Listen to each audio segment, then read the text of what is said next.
शनै पंथा शनै कंथा शनै पर्वत लंघनम शनैर्विद्या शनैर्वित्तम पंचे तानी शनै शनै। मार्गक्रमण, कोथडी शिवणे, पर्वत ओलांडून जाणे, विद्यार्जन आणि धनसंचय ही 5 कामं हळूहळू करावीत म्हणजे दीर्घकाळ टिकून राहतात। खरं तर आता ह्या क्षणी आमच्या मनात असंख्य आठवणी दाटून येत आहे।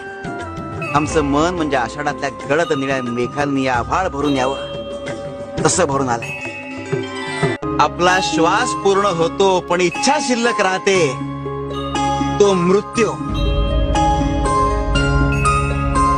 आणि श्वास शिल्लक राहतो पण इच्छा पूर्ण होतात,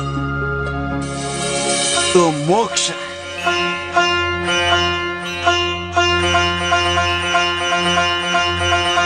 काय कळलं का काही?